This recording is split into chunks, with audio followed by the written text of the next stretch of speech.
Бала жүрегіміздің жемісі, арқа сүйер тірегіміз.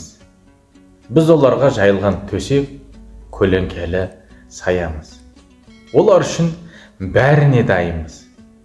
Егер олар сұраса береміз, ренжісе көңілін табамыз. Сонда ғана олар бізге барлық сүйіспеншіліктерін арнайды, шынайы жақсы көретін болады. Адам балалы болғаннан кейін өзін екінші орынға қояды екен. Балам жесе, балам ішсе, балам кисе дейді екен. Айналайын балам, менің ең бақытты күнім ол сенің өмірге келген күнім. Сенің әрбір қылықтарың мені өмірдегі ең бақытты жан еткен. Мен сенің үнемі көңіл күйің көтеріңкі, мерейің үстем болған қалай. Адамның көңіл күйін бұзатын ауа райы емес, қасындағы жайсыз адамдар дейді. Сенің өмірде уақытыңды бөлісетін адамдарың түсінігі мол, жайлы адамдар болсын.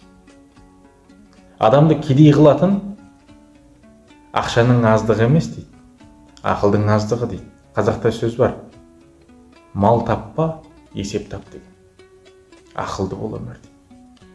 Адамды бақытты қылатын байлық емес дейді, барыңды бағалай білетін қанағатың дейді.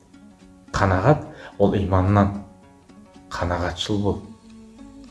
Ахмет Байтұрсынұлының мынандай бір әдемі сөзі бар: білімді болуға оқу керек дейді, бай болуға кәсіп керек дейді, ал күшті болуға бірлік керек. Осы керектердің жолында жұмыс жасау керек дейді.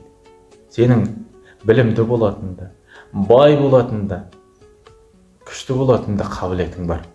Сол қабілеттеріңді ашып, өмірде талғамы биік, танымы терең, парасат иесі бол.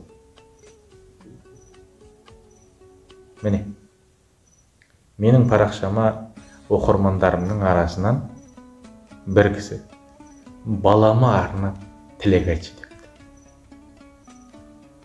Сол кісіге уәде еткен едім. Сол уәдемді бүгін түсіріп отырмын. Балалы болған кісілер, балаларыңызға осындай тілек арнасаңыздар болады. Аман болыңыздар. Қандай кісіге, қандай жағдайға тілек айтқанды қаласаңыздар, пікір қалдырып, астына жазып кетіңіздер. Сіздердің де өтініштеріңізді орындауға әрекет жасаймын. Аман болыңыздар. Еліміз аман, жұртымыз тыныш болсын.